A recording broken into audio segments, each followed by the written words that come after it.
우리 시편 15편 영원히 흔들리지 않는 인생이라는 제목으로 함께 말씀 나누겠는데요. 우리 함께 읽어보도록 하겠습니다. 합독하여 읽을게요. 시작. 여호와여, 주의 장막에 머물 자 누구이며 주의 성산에 사는 자 누구오리이까? 정직하게 행하며 공의를 실천하며 그의 마음에 진실을 말하며 그의 혀로 남을 허물하지 아니하고 그의 이웃에게 악을 행하지 아니하며 그의 이웃을 비방하지 아니하며 그의 눈은 망령된 자를 멸시하며 여호와를 두려워하는 자들을 존대하며 그의 마음에 선한 것은 해로울지라도 변하지 아니하며 이자를 받으려고 돈을 꾸어주지 아니하며 뇌물을 받고 무죄한 자를 해하지 아니하는 자이니 이런 일을 행하는 자는 영원히 흔들리지 아니하리이다. 아멘.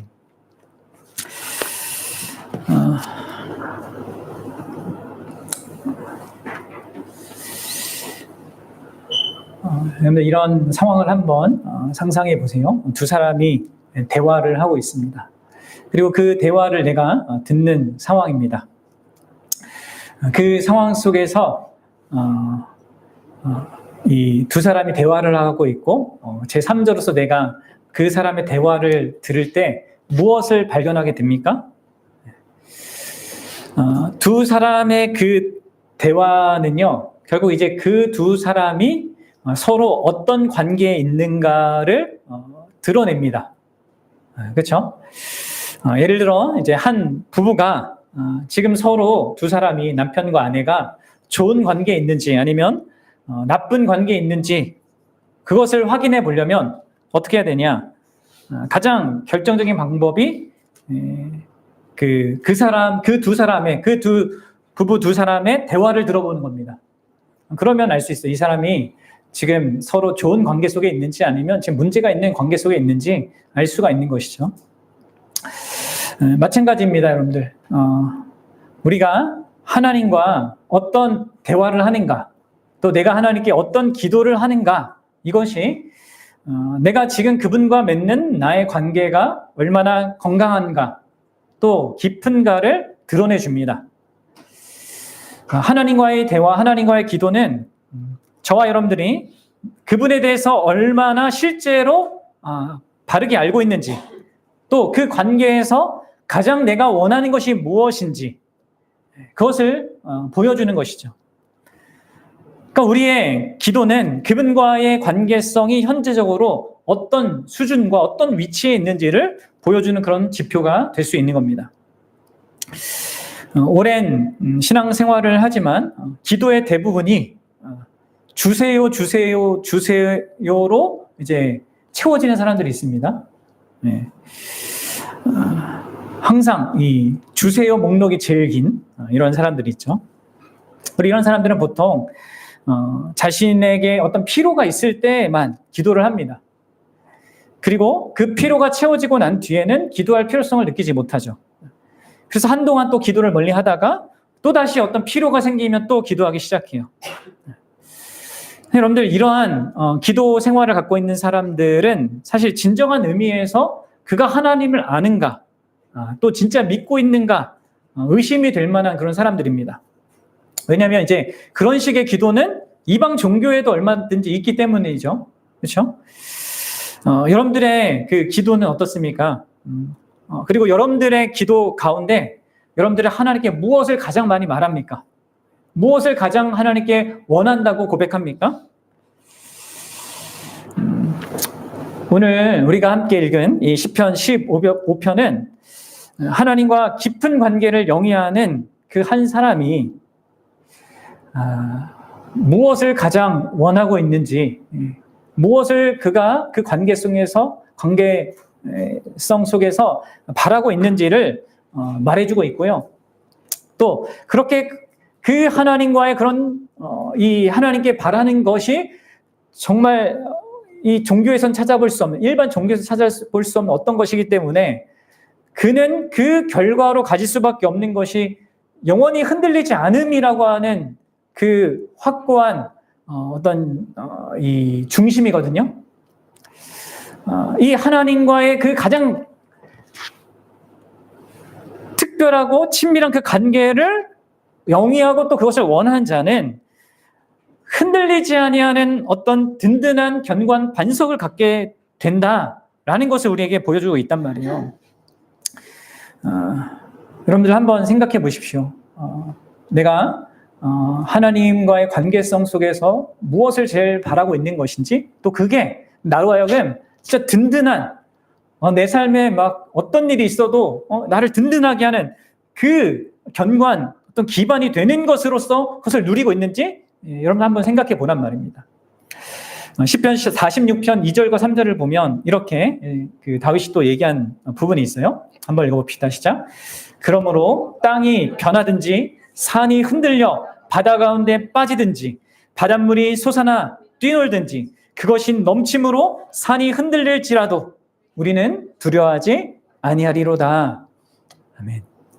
온 세상이 흔들리고 모든 것이 다 흔들리고 진짜 두려움의 극치에 다다를 정도로 그러한 현실이지만 다윗이 자기는 두려워하지 아니하리로다 이렇게 고백할 수 있는 그 위치에 있게 됐단 말이에요.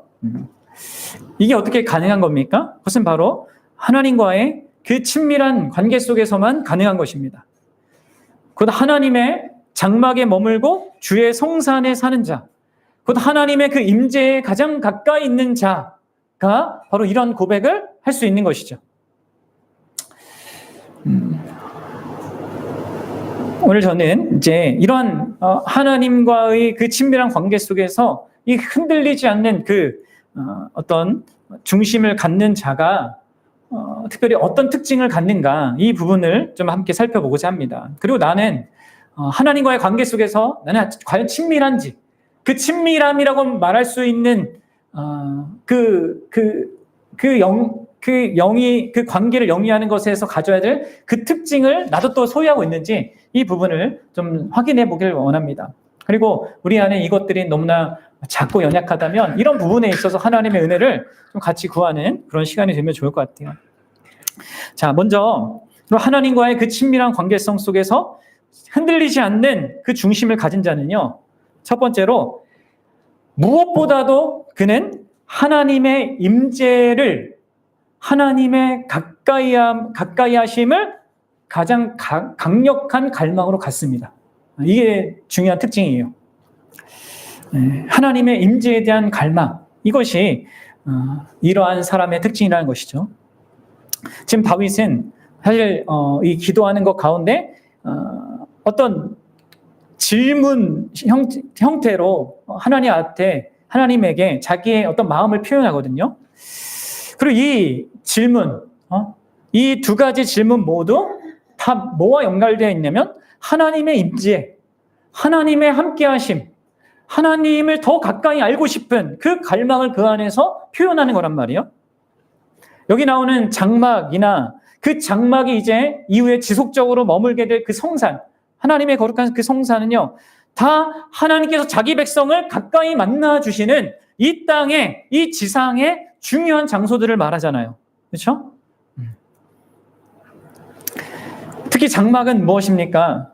장막은 이 하나님의 백성이 애굽에서 구원받아서 약속의 땅을 향해 나아갈 때 그들과 함께 이동했던 하나님의 거처였습니다. 그렇죠? 그래야 하나님의 장막이라고 불렸는데 그 하나님의 장막은 무엇을 말해주는 것이었습니까? 바로 하나님의 백성이라고 불리는 자들의 그 인생의 중심에 하나님의 임재가 있어야 된다는 것. 그게 하나님의 백성의 가장 중요한 특징이라는 것을 이 이스라엘의 그 역사를 통하여서 구원하시는 그 역사를 통해서 보여준 거란 말이에요. 또 하나님의 백성은 달리 얘기하면 이 하나님의 임재가 없이는 하나님의 백성일 수 없고, 또한 이 하나님의 임재 없이는 결코 하나님의 약속의 땅에 이르지 못할 것이다 라는 것을 말해주는 것입니다. 그러니까 이게 그의 정체성과 그의 삶의 목적, 이 모든 게 결부된 게 하나님의 장막이란 말이에요. 그래서 여러분들 이들의 첫 지도자였던 모세가 나중에 그 하나님께서 나 너희들과 더 이상 못 가겠다. 내가 아니라 막 우상을 섬기고 이 송아지를 섬기고 이런 너희들하고 내가 어떻게 가겠냐 하면서 내가 뭐 그 천사도 보내줄 거고, 승리도 줄 거고, 약속의 땅도 줄 거다. 근데 나는 같이 안 가. 이런 얘기를 딱 했을 때 모세가 어떻게 반응합니까? 하나님 무슨 말입니까? 네? 우리는 하나님의 임재 없이 갈 수 없습니다.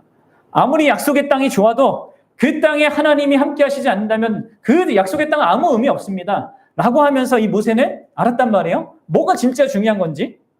그러니까 그것을 알게 해주는 게 이제 이 하나님의 이 성막입니다. 이 주의 성산은 그러면 뭡니까? 곧 이 거룩한 산이죠.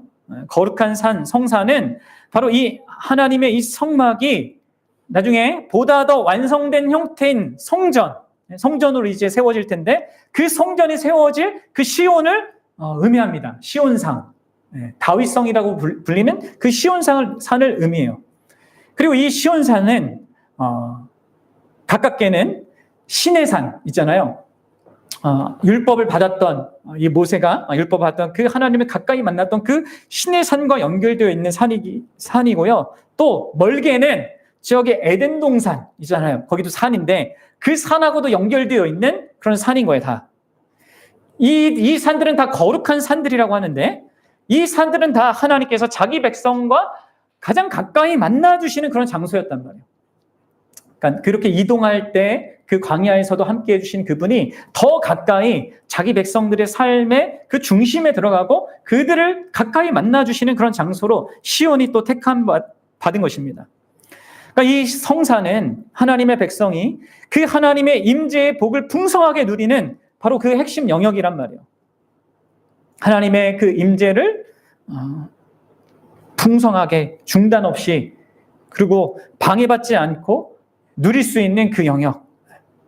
지금 다윗은요, 바로 그 장막과 이 하나님의 성산을 이렇게 상상하면서 바라보면서 거기에 머물고 거기에 사는 것을 원했어요. 그리고 그의 갈망이 이 1절의 이 표현으로 드러나는 것입니다. 그럼 우리 1절 다시 한번 읽어보도록 하겠습니다. 시작. 여호와여 주의 장막에 머물 자 누구이며 주의 성산에 사는 자 누구오니이까. 아멘. 누가 주의 장막에 머물 수 있고 누가 성산에 살 수 있겠습니까? 과연 누가 그것을 주님과 함께 그 가까이 하는 그 관계성을 누릴 수 있습니까? 이렇게 질문하지만 그의 이 다윗의 마음속에는 뭐가 있는 거겠습니까? 바로 내가 그러하기 원한다라는 그 마음이 있는 것이죠. 바로 내가 주의 그 장막에 머물기 원하고 바로 내가 주의 그 성산에 거하기 원합니다. 머물기 원합니다. 이렇게 말하는 것입니다. 이것은 무엇보다도 하나님을 갈망하는 사람의 그 마음의 외침인 거예요. 나는 주의 장막에 머물기를, 주의 성산에 거하기를 원합니다. 다윗은 이러한 마음을 이제 시편에서 여러 군데에서 동일하게 표현을 하거든요. 더 구체적으로. 특별히 시편 27편 4절에서 이렇게 얘기합니다. 우리 함께 읽어봅시다. 시작. 내가 여호와께 바라는 한 가지 일, 그것을 구하리니. 한 가지 일. 내가 유일하게 구하는 이것, 그게 뭐예요? 곧 내가 내 평생에 여호와의 집에 살면서 여호와의 아름다움을 바라보며 그의 성전에서 사모하는 그것이라.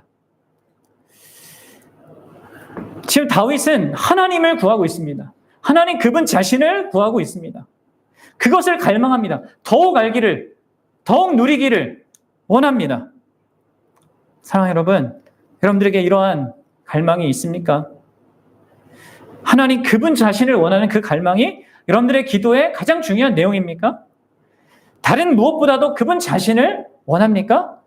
아니면 그분이 주실 무엇을 필요로 해서 그분께 기도합니까?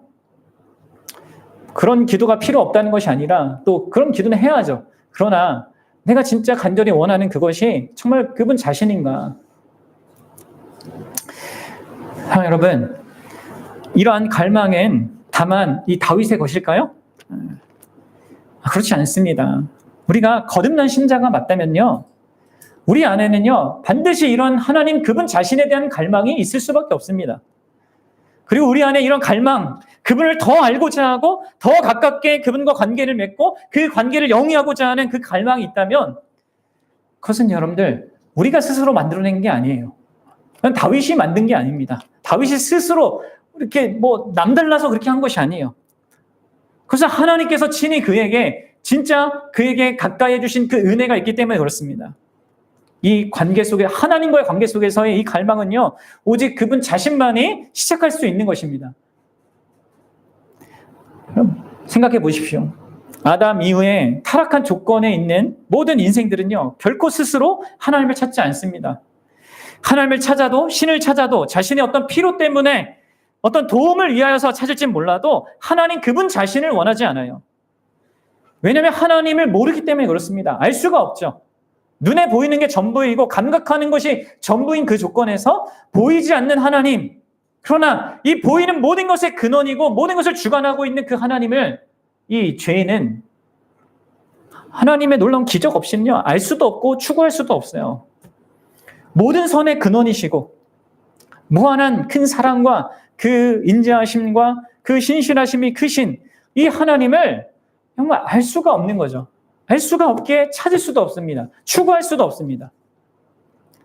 우리가 심지어 이제 부모의 사랑도 사실 우리가 인생을 살다 보면 잘 헤아리지 못하잖아요. 그렇죠? 내가 부모가 돼도 나에게 그 사랑을 베풀어준 그 부모의 그 사랑에 대해서 조금 알아요. 이제 살아가면 좀 더 알지 모르겠는데 어떻게 우리가 하나님 그분 자신을 알 수 있겠습니까? 특히 그 하나님의 사랑하심, 그 사랑을 헤아릴 수 있겠습니까?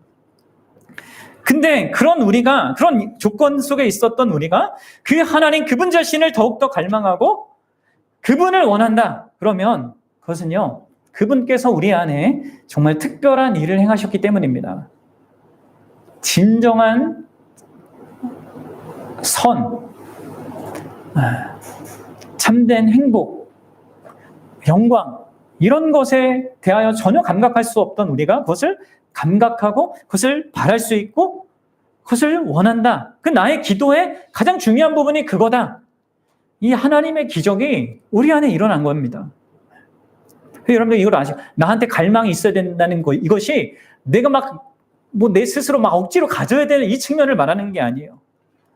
주님을 향한 갈망은 주님의 기적이고 하나님의 부르심입니다. 우리 마음속에서 그분이 실제로 역사하고 있는 확실한 증거입니다. 우리가 의사 선생님들이 우리의 건강 상태를 확인한 것 중에 하나가 뭡니까? 우리 안에 식욕이 제대로 있나 이거잖아요. 밥을 잘 먹냐 이거 같지 않습니까?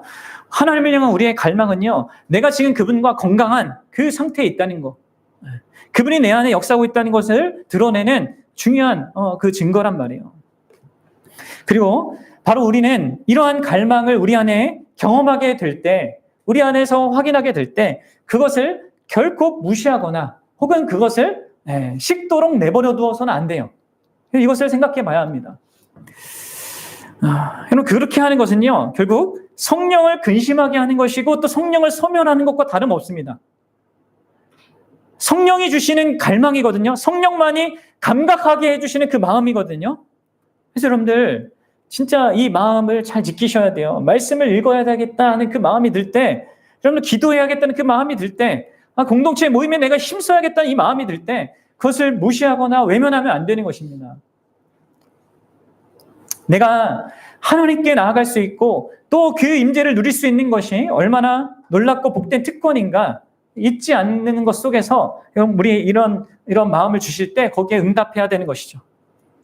우리는 자꾸 이런 것들을요, 이렇게 하나님이 주신 것을 자꾸 이해를 못해서 자꾸 나 중심으로 이런 모든 것들을 생각하는 경향이 있습니다.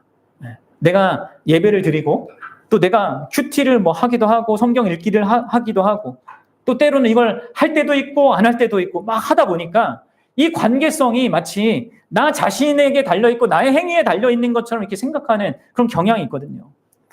물론 여러분들 그 관계성과 그 친밀함을 영위하는데 내가 하는 어떤 측면이 영향을 미치긴 합니다. 그렇죠? 그러나 그것은 근원적으로 그 관계성과 그것을 영위하는 그것은요, 그 하나님께서 시작하지 않으면, 또 그분께서 계속적으로 나에게 함께 해주시는 것을 하지 않으면 내가 영위할 수 없는 어떤 것입니다.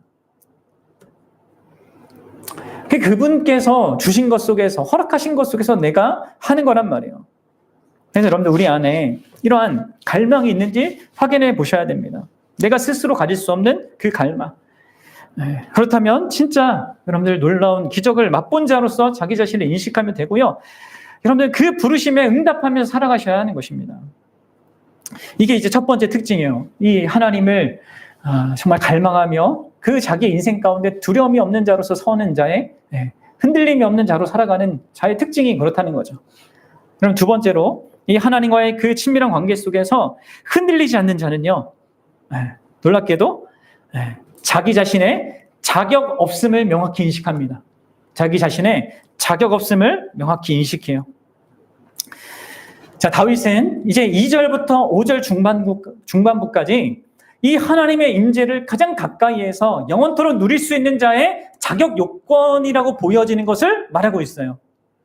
이게 이제 히브리어 구문으로는 11개의 구로 되어 있지만 이 자격 요건을 대부분 학자들이 10가지로 이렇게 묶어서 설명을 하거든요. 마치 이 10가지는요, 10계명을 반영하는 것으로 이해할 수 있습니다. 10계명이 10가지의 말씀이잖아요. 그래서 우리가 조금씩 이 부분들을 하나씩 보겠는데요. 여러분, 하나님의 임재에 들어갈 그 자격 요건으로 요구되어지는 첫 번째 두 가지는요, 2절이 말하는 두 가지는 삶의 태도와 방식에 관한 거거든요.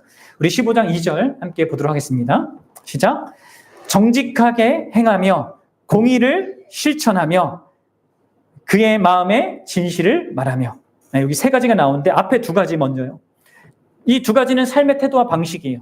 근데 정직하게 행하다라는 말은요, 완전하게 행하다라는 말입니다. 탐임이라고 해서 온전함, 완전함 이렇게 얘기하는 건데, 완전하게 걷는 사람, 직역하면 그렇습니다. 여기서 이제 완전하게 행하다라는 사람은 이제 아브라함이나 욥이나 이제 노아를 묘사할 때 사용한 그런 말이에요. 이 말은 뭡니까? 죄가 없다는 그런 말이 아니에요. 완전하다는 얘기는, 여기서 온전하다는 얘기는요, 언약에 기반하여서 그 언약을 온전히 지키고자 하는 그 태도와 중심을 갖는 거 얘기합니다. 그리고 이것은 내면과 외면이 일치한다는 거예요. 생각과 행동이 일치하고 한 가지만 생각하고 있다는 거죠. 언약의 대상이신 그분을 생각하면서 나아간다는 거예요. 또 달리 말하면 어떤 영역에서든지 일관성이 있다는 거예요. 구체적으로 더 예를 들면 10가지 계명 중에서 단 하나도 가볍게 여기지 않는다는 거죠.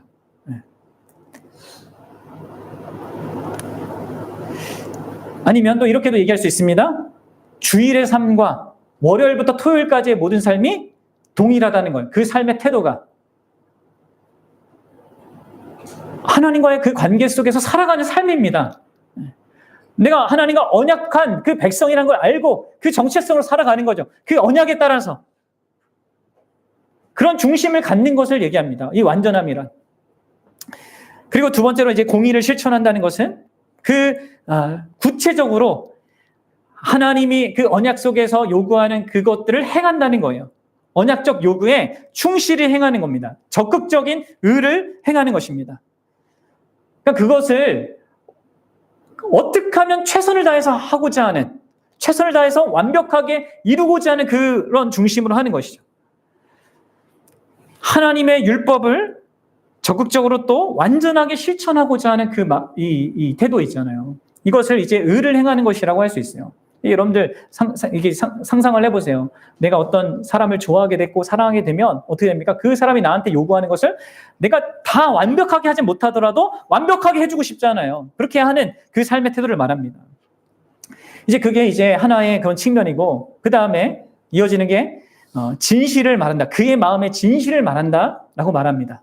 이것도 이제 삶의 태도로 이제 묶을 수 있는데, 이것은 뭡니까? 그 마음의 진실을 말한다. 이런 것은, 이 말은 어떤 종교적 외형을 갖추는 것, 형식을 갖추는 것, 또는 입으로 진리를 말하는 그것으로 충분하게 여기지 않고 마음으로부터 진짜 우러나오는 것을 말하는 것을 말합니다. 마음으로부터 진짜 참 진리를 인정하고 받아들이고 수용하여서 그것을 말하는 자, 말하는 삶. 이런 자가 이제 하나님의 그 임재에 합당하다는 것이죠. 이어서 여러분들 3절에 보면 이 자격 요건이 또 더 늘어납니다. 뭐요? 이제 세 가지가 또 등장하는데 여기에서 세 가지는 다 말과 관련된 거예요. 말. 우리 15장 3절 읽어보겠습니다. 시작. 그의 혀로 남을 허물하지 아니하고 그의 이웃에게 악을 행하지 아니하며 그의 이웃을 비방하지 아니하며. 이 하나님의 성산에 거하여 그와 함께 거하는 그의 임재를 누리는 이 사람은요, 그의 말에 있어서 이 다른 사람을 나쁘게 말하거나 험담하거나 그 사람에 대해서 거짓말을 하지 않는다는 것입니다. 누구에게도 고통을 주거나 조롱하거나 비웃거나 놀리지 않는다는 것입니다. 그리고 이것에 대한 모든 요점은 결국 다른 사람에게 대하여서 사랑이 전제되지 않는 어떤 생각과 행동이나 말을 하지 않는다라는 것이죠. 여러분들 한번 생각해 보십시오. 이제 말을 대표적인 것으로 말하는 거예요. 행동과 뭐 생각도 다 마찬가지입니다. 여러분들 그러합니까? 다른 사람에 대해서 말을 할 때 어떻습니까? 그 말로 다른 사람에게 악을 행하고 있지는 않습니까? 그 말로 이웃을 비방하고 있지 않습니까? 우리는 그리고 그런 이 죄악을 범하면서도 그것을 합리화하는 여러 또 이유도 됩니다. 저 사람이 먼저 나에게 나쁘게 했고 저 사람이 나에게 나쁘게 행동했기 때문에 나는 어쩔 수 없다. 여러분들 그런 상태로는 그런 상태로는 이 하나님께 합당하지 않은 것입니다.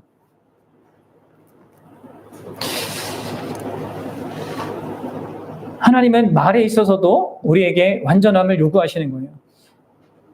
보십시오. 하나님의 모든 말씀이 어떻습니까? 그분이 말씀하시는 게 그분의 내면과 외면이 동일하시거든요. 그리고 그 외부에 있는 모든 것을 말씀하실 때도 다 진실한 것을 말씀하시거든요. 때로는 그게 우리에게 힘든 어떤 부분을 지적하는 걸 할지라도 그분 그렇게 하시고요. 때로 우리에게 어떤 위로와 사랑을 주셔도 그건 진실한 그분, 우리를 위해서 하시는 그런 말씀으로 하신단 말이에요. 그러니까 말이 의도적으로 어떤 다른 사람을 깎아내리고 무너뜨리고 상처 주고 힘들게 하기 위해서 하고자 하는 그러한 말들은 하나님과 함께하기에 합당하지 않은 자의 상태라는 거예요.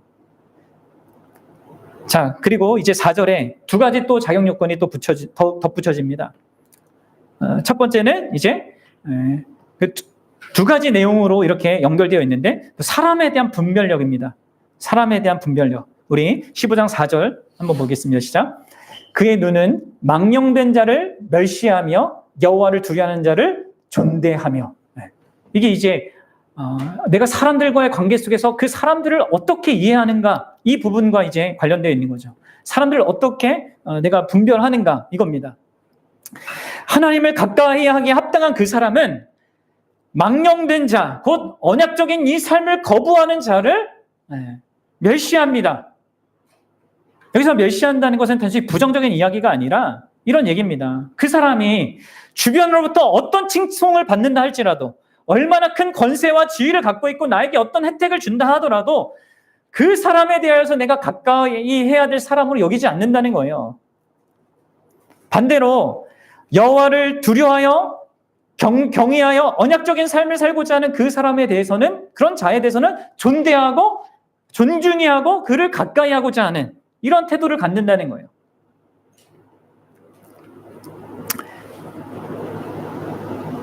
그리고 나서 이어지는 그 내용 속에 그의 마음에 서운한 것은 해로울지라도 변하지 않는다 하죠. 이 사람은 그 자신의 마음에 하나님 앞에 서운한 그것은요, 어떤 일이 있어도 그것을 지키고자 합니다. 항상 약속을 지키고자 하며 그 약속을 지킬 때 비록 그것이 어떤 손해를 자기가 당한다 할지라도 그것을 지키고자 하는 거예요. 정직하게 뭘 했을 때 내가 손해를 본다. 그럼에도 불구하고 그 정직을 지키는 거죠. 왜 그렇습니까? 자기가 한 그 약속은 하나님 앞에서 한 것이기 때문에 그렇습니다. 하나님이 증인이기 때문에 그렇게 행하는 것이죠. 그럼 이거 부부관계에 적용해 보면 그런 거예요. 그럼 우리 부부관계는요, 어때야 됩니까? 상대방이 나한테 신실하지 않을 때 어떻게 해야 돼요? 그래, 나도 당신에게 신실하지 않을 거야. 너가 불륜을 저질렀으니까 나도 불륜을 저지를 거야. 이렇게 하면 여러분 뭐 하는 겁니까? 하나님 앞에 서운한 걸 깨트리는 거잖아요. 하나님 앞에 내가 뭘 약속했습니까? 그 대상을 죽을 때까지 어떤 상황과 형편에서도 사랑하겠다 이렇게 약속하지 않았습니까? 그리고 그것을 약속한 건 이 대상뿐만 아니라 하나님께 한 거란 말이에요. 그리고 그렇게 한다 할지라도 이 대상이 안 바뀔 수 있겠죠. 어떤 변화가 없을 수 있겠죠. 아니면 내가 손해보는 것 같을 수 있을 것입니다. 그럼에도 불구하고 우리는 약속을 지키는 자로 있어야 된다는 거예요. 그게 여러분들 하나님 앞에 그 임재 가운데 사는 자의 모습이라는 거죠. 왜 그렇습니까, 여러분들? 사실 이제 하나님이 그러한 분이시거든요. 하나님이 우리에게 약속하신 그것을 우리의 어떠함에도 불구하고 그분이 변하지 않고 지키시는 분이기 때문에 그렇거든요. 자, 그리고 이제 마지막으로 5절에서 두 가지가 또 덧붙여지죠. 이 두 가지는 뭐와 관련됩니까? 보니까 돈과 관련됩니다. 자, 5절 같이 읽어보겠습니다. 시작. 이자를 받으려고 돈을 구워주지 아니하며 뇌물을 받고 무지한 자를 해하지 아니하는 자이니. 아멘. 네. 그러니까 돈 때문에, 자기 욕망 때문에 이웃을 수단화하지 않는다는 거예요. 그러니까 하나님의 이 임재 안에 들어가기 위하여서는요, 우리의 자원, 그 자원의 대표격이라고 할 수 있는 이 돈의 문제에 있어서도 절대적인 온전함을 지켜야 된다는 것입니다. 자기의 것에 대해서 만족해야 할 뿐만 아니라 이웃의 물질적인 그 유익도 생각해야 한다는 것이죠. 사랑하는 여러분, 결국 이 이야기는 뭡니까? 하나님의 그 임재 안에 들어가서 그것을 누리는 자는 어떤 자여야 한다는 것입니까? 이 전체, 제가 이제 하나하나씩 설명했는데 이 큰 맥락을 한번 보십시오. 여러분, 2절 한 절이 하나님과의 관계성 속에서의 그 어떤 하나님에 대한 태도라고 한다면요, 3절부터 5절까지는 다 뭡니까? 네. 언약 공동체를 향한 그의 태도와 삶의 모습이에요.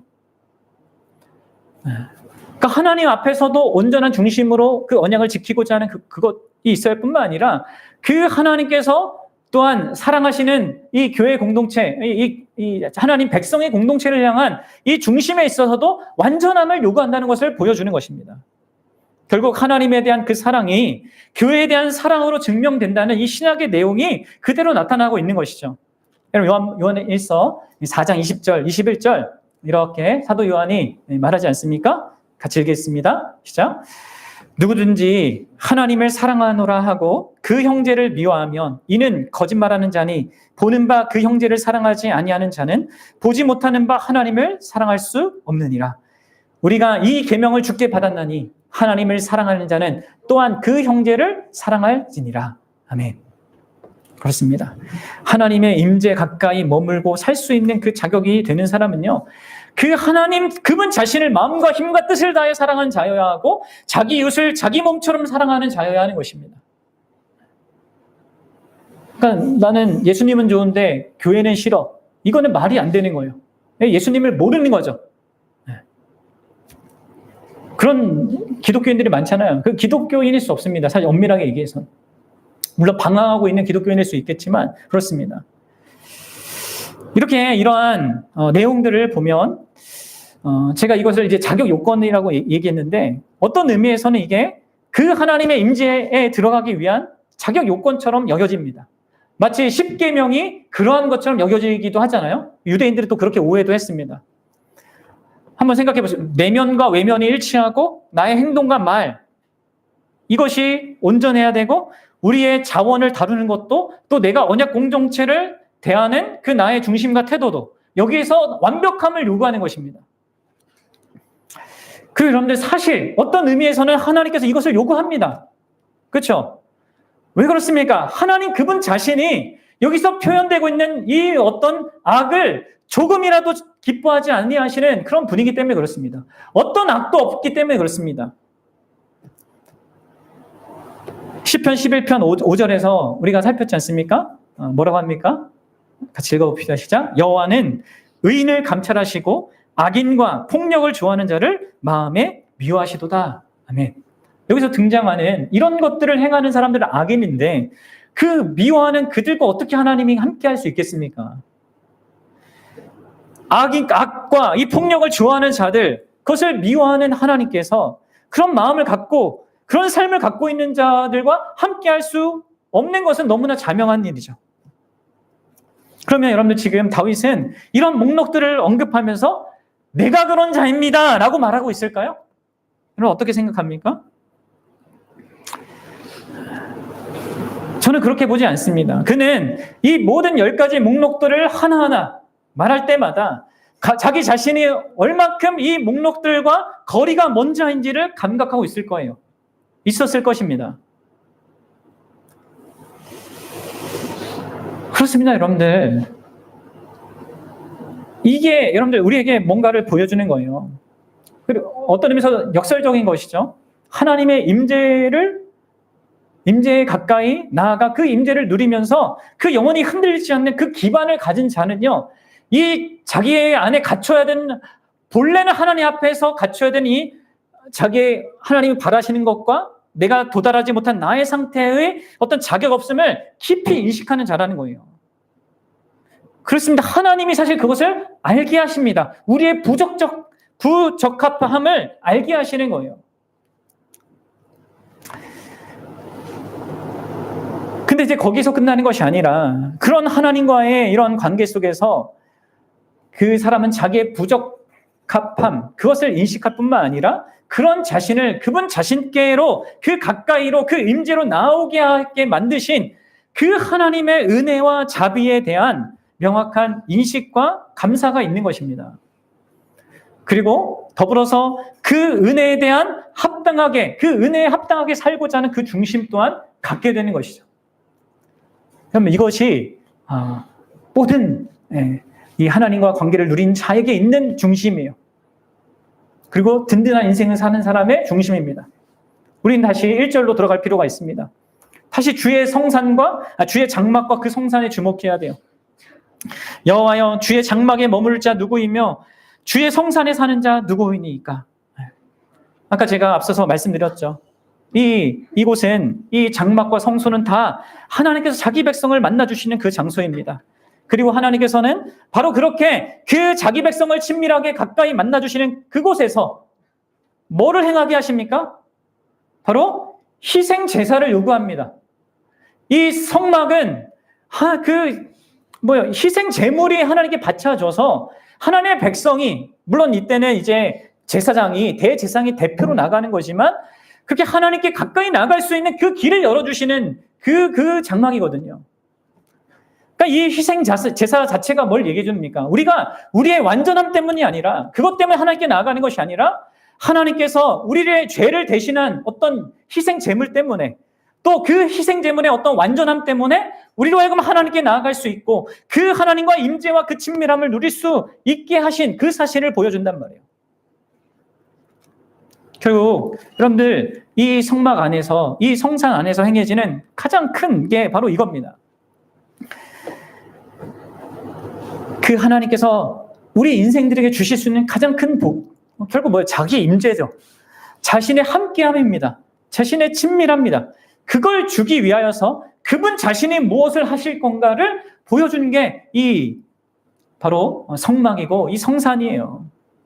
그리고 그 장막에서 행해졌던 그것은 바로 희생 제사였단 말이에요. 결국 하나님의 그 은혜, 자격 없는 자들에게 너무나 위대하고 놀라운 것을 베풀어주는, 어떤 것의 희생을 통해서 그렇게 하시는 하나님의 그 무한한 은혜를 다윗은 알았기 때문에 여러분들 그는 하나님의 임재를 갈망할 수 있었고요.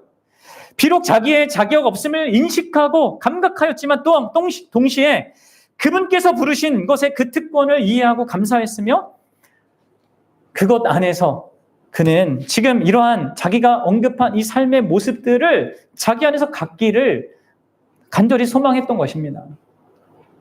그러니까 어떤 자격 요건이 아니라 진짜 내가 이러한 자로서 하나님 앞에 서고 싶다라는 그런 중심을 드러낸 것이죠. 지금 완전하지 않을지라도.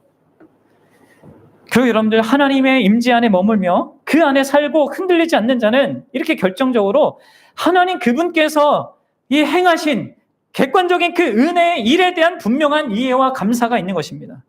그리고 그 감사에 대한 반응으로, 그 은혜를 주신 것에 대한 반응으로 그에게 합당하고자 하는, 그분이 이런 것들을 기뻐하는 자고 친히 자신이 이렇게 행하시는 자이니까 그분과 가까이 하는 자는 나도 그분을 닮아서 그분처럼 그렇게 되고 싶다라고 하는 그 중심을 갖게 되는 것이죠.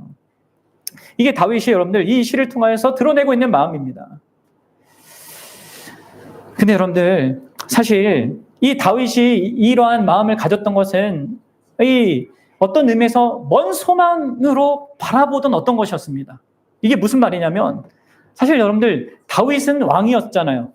그렇죠? 그리고 이 구약 시대 때 하나님의 이 임재 한가운데로 나아가는 것은요. 오직 대제사장이 1년에 단 한 번 대속죄일 날 그에게만 허락된 일이었습니다. 어린 양의 피를 가지고 그 하나님의 임재 깊은 곳에 들어가서 하나님을 대면하여서 용서와 그 무한한 축복의 은혜를 받는 것은요. 대제사장만이 할 수 있었단 말이에요. 진짜 이 다윗은 사실 꿈꾸지 못했던 거예요. 그냥 말 그대로 꿈 같은 바람이었습니다.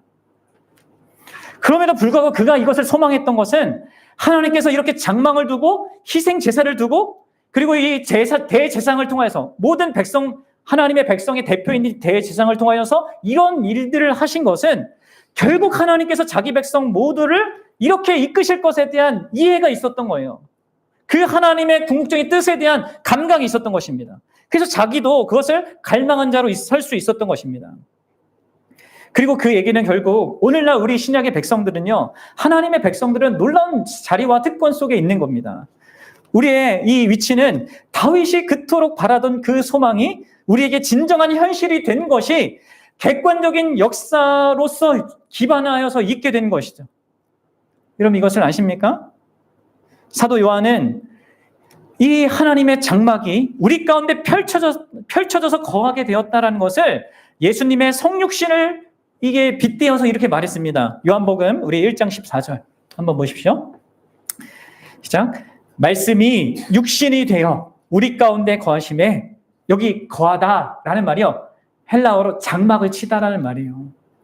하나님께서 진짜 진정한 의미로 우리 이 세상 가운데 장막을 치십니다. 예수님 자신으로 이 땅에 오셔서 우리로 하여금 하나님 그분의 영광을 볼 수 있게, 그 은혜와 진리가 얼마나 충만한지를 그분을 통하여서 그 하나님을 볼 수 있게 하시는 것이죠. 그리고 이후에 예수님은 요한복음 2장에서 자기 자신이 성전이다 이렇게 얘기하셨어요. 그리고 요한복음 12장 32절과 33절에서 예수님께서 이렇게 말씀하시죠. 우리 함께 읽어보도록 하겠습니다. 요한복음 12장 32절과 33절 시작. 내가 땅에서 들리면, 십자가를 얘기하는 거예요. 십자가를 내가 지게 되면 어떻게 돼요? 모든 사람을 내게로 이끌겠노라 하시니, 이렇게 말씀하시면 자기가 어떠한 죽음으로 죽을 것을 보임심이로라. 네. 그렇습니다. 자신이 죽게 될 그때 모든 사람을 이끌어서 바로 하나님 그분 자신의 임재 안으로 가게 할 거다라는 것을 진짜 그 성취를 이루신 분으로 그분이 오셨음을 말해주는 것입니다. 여러분들 예수님의 이 이야기를 잘 생각해 보십시오. 실상 우리가 살핀 이 15편의 모든 내용에 일치하여서 하나님의 임재 가운데 유일하게 살 만한 자격을 갖추신 분은 오직 예수 그리스도밖에 없습니다. 그분만이 하나님을 자기 전부로 사랑하셨고 오직 그분만이 여기 나오는 이 모든 것들을 다 하나도 어기지 않고 완전하게, 그것도 심지어 원수 같은 자들을 향하여서, 그런 우리를 향하여서 자기 몸처 우리를 사랑하셨어요. 오직 예수님만이 시편 15편 5절이 말하는 이런 일을 행하는 자입니다. 사실 여러분들 우리는 본래 하나님의 이 임재를 위해 창조되었습니다. 그렇죠? 에덴 동산에서 하나님과 함께 거하는 그런 자로 우리가 창조되었어요. 그러나 아담과 하와가 범죄함으로 말미암아 우리는 죄 때문에 이제 그 어떤 죄인도 그분의 임재에 다가갈 수 없는 자가 되었습니다. 우리 중 누구도 자격을 갖춘 그 사람이 될 수가 없어요. 우리 중 누구도 우리에게 가장 필요한 우리의 인생의 목적인 그 하나님의 임재로 다가갈 수가 없습니다. 다가갔다간 그 에덴 동산에 뭘 하나님께서 두셨습니까? 두루도는 불칼을 두셨잖아요. 그 두루도는 불칼에 죄인들은 찔려 멸망하게 됩니다. 갈 수가 없어요. 능력도 없습니다. 가도 죽습니다. 그런데 우리를 다시 그분의 임재로, 그분 자신의 임재로 회복시키기 원하셨던 하나님께서 자기 아들을 이 땅에 보내신 것입니다. 그리고 우리 예수님은 우리 대신 완벽한 삶을 사시고 놀랍게도 죄인의 죽음을 맞이하셨습니다. 그분은 자신의 죄가 아니라 우리 죄를 위해 죽으셨습니다. 그분의 의로운 그 완전한 삶도 그분 자신을 위한 것이 아니라 우리를 위한 것이었습니다. 그래야 그분의 완전한 삶과 그 희생적인 죽음을 통해, 그리고 그분을 믿는 우리의 그 믿음을 통해 우리는 그분의 의로움을 우리의 것으로 소유하게 돼요. 그래서 여러분들, 우리는 이제 우리의 의가 아니라 예수 그리스도의 의로움으로 그 하나님의 임재 가운데 감히 들어갈 수 있게 된 거죠.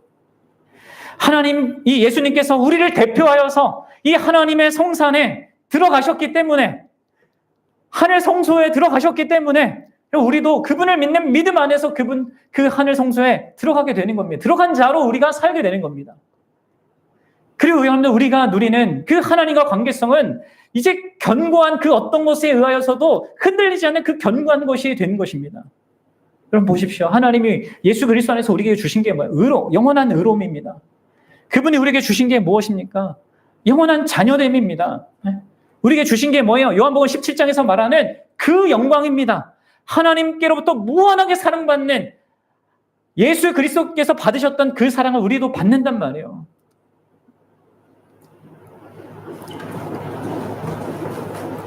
그래서 사도 바울이 로마서에서 뭘 얘기합니까? 이 세상의 그 어떤 것도, 생명이나 죽음이나 천사나 사탄이나 뭐 나의 실패나 그 어떤 것, 그 무엇이라도, 과거에 있었던 일이나 미래에 있을 어떤 일이나 그 무엇도 우리를 예수 그리스도 안에 있는 하나님의 사랑에서 끊을 것이 없다, 이렇게 하지 않습니까? 여러분들, 그래서 신자는요, 이 든든함 속에서, 영원히 흔들리지 아니하는 그 든든함 속에서 살아가게 되는 것입니다. 사랑하는 여러분, 우리가 하나님을 찾고 하나님 가까이 나아가고 하나님의 그 하나님 되심을 누리는 것이 이게 얼마나 이 가벼운 것이 아니고, 얼마나 큰 일이고, 얼마나 이 복된 일이고, 또 그게 얼마나 위대한 대가를 지불하여서 우리에게 허락된 것인지를 생각해 보십시오. 내가 조금 막 수고해서 기도하고 성경 읽고 묵상하고 뭐 성경 공부하고 이런 나의 행동 속에서 내가 힘든 거 이것만 생각하지 말고, 하나님 그분께서 나에게 진짜 필요한 것을 위하여서 그분 자신이 이 역사 가운데서 행하신, 그리고 그 누구도 할 수 없는 그것을 아들을 통하여서 이루셔서 만들어주신 그 길 때문에 내가 이런 수고를 통해서라도, 나의 애씀을 통해서도 누릴 수 있게 된 이러한 어떤 자리라는 것을 생각해 보십시오. 우리가 이것을 얼마나 소중하게 여겨야 되고 귀중하게 여겨야겠습니까? 그리고 그것을 더욱더 우리가 정말 더 충만하게 누리기 위해서 갈망하며 그것을 간구해야겠습니까? 사랑하는 여러분, 우리가 정말 다른 무엇보다도 그것을 소망했으면 좋겠어. 이 한 해 동안 우리가 살아가는 동안에 진짜 하나님 그분께서 예수 그리스도 안에서 우리에게 펼쳐주신 그분 자신을 누리는, 그분의 임재와 그분의 친밀함을 누리는 그 영광스러운 자리로 우리를 부르셨으니 우리도 그것을 추구하고 그것을 무엇보다도 사모하자는 거예요. 그러면요, 여러분들 발견하게 될 겁니다. 여러분의 인생이 이 땅에 무슨 일을 닥친다 할지라도요, 흔들리지 않는다는 거. 막 산이 요동하고 막 주변에 뭐 난리가 나고 뭐 전쟁이 나고 뭐가 나도 흔들리지 아니하리라, 나는 두려워하지 아니하리라, 이런 고백이요, 모든 신자에게 가능한 겁니다. 다윗에게만 가능한 게 아니에요. 여러분들에게 가능합니다. 어떨 때요? 내가 그분의 임재 안에서 그분의 임재를 깊이 풍성하게 누릴 때, 그 사랑의 깊이와 넓이와 높이가 무엇인지 더 많이 알 때 우리가 그럴 수 있습니다. 그런 은혜를 주시기를 우리가 함께 기도했으면 좋겠고, 나의 모든 하나님을 향한 어떤 이런 열심들이 그러한 것으로, 그런 하나님 그분 자신을 풍성하게 아는 것으로 열매 맺기를 우리가 함께 소망하고 그런 목적으로 할 수 있으면 좋겠습니다. 그런 또 교회가 될 수 있도록 여러분 함께 기도해 주십시오. 같이 기도합시다.